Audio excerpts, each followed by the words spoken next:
ഇന്നത്തെ ഏറ്റവും പുതിയ വീഡിയോയിലേക്ക് ഇവർക്കും സ്വാഗതം. ഇന്നലെ ചിങ്ങം 1 തിയേറ്ററുകളിലേക്ക് എത്തിയ മലയാളത്തിലെ ഏറ്റവും പുതിയ റിലീസ് ചിത്രമാണല്ലോ ലാലേട്ടൻ, ശോഭന, സുരേഷ് ഗോപി തുടങ്ങിയവർ അഭിനയിച്ച മണിച്ചിത്രത്താഴ്. ഇപ്പോഴത്തെ സിനിമ രണ്ടാം ദിവസം ഇന്ന് ഞായറാഴ്ച കളക്ഷൻ വർധന അതും മികച്ച രീതിയിൽ നേടിയെടുത്തിരിക്കുന്നു എന്നാണ് നമ്മുടെ ചാനൽ പ്രേക്ഷകർ ഇപ്പോൾ അറിയിക്കാനായിട്ടുള്ളത്. ആദ്യ ദിവസം തന്നെ 50 ലക്ഷം ഗ്രോസ് കളക്ഷൻ നേടിയെടുത്തത് തിയേറ്ററുകളിൽ തുടങ്ങിയ സിനിമയാണ് ദേവദൂതൻ. ഇന്നലെ ഇതേ സമയം 23 ലക്ഷത്തിൽ പരമാണ് ചിത്രത്തിന്റെ കേരള ട്രാക്കിംഗ് ഗ്രോസ് എങ്കിൽ ഇന്നിപ്പോഴത്തെ 31 ലക്ഷത്തിന് മുകളിലാണ്. അപ്പോൾ ആദ്യ ദിവസം 50 ലക്ഷം കേരള ഗ്രോസ് ഉണ്ടായ സിനിമയ്ക്ക് ഇന്ന് ഞായറാഴ്ച 60 ലക്ഷത്തിന് മുകളിൽ ഉണ്ടാകുമെന്ന് ഉറപ്പാക്കപ്പെട്ടിരിക്കുകയാണ്.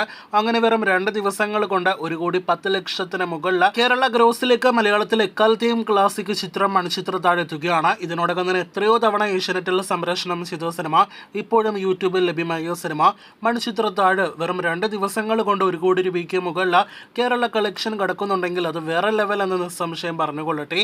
സിനിമയ്ക്ക് ആകെ ഇന്ത്യൻ ഗ്രോസ് ആയിട്ട് നാം പ്രതീക്ഷിക്കുന്നത് 1,30 ലക്ഷത്തിൽ പരം ഗ്രോസ് ആണ്. റെസ്റ്റ് ഓഫ് ഇന്ത്യയിലെ ആദ്യ ദിവസത്തേക്കാൾ മികച്ച പ്രകടനമാണ് രണ്ടാം ദിവസം സിനിമ നടത്തുന്നത് എന്നാണ് റിപ്പോർട്ട്.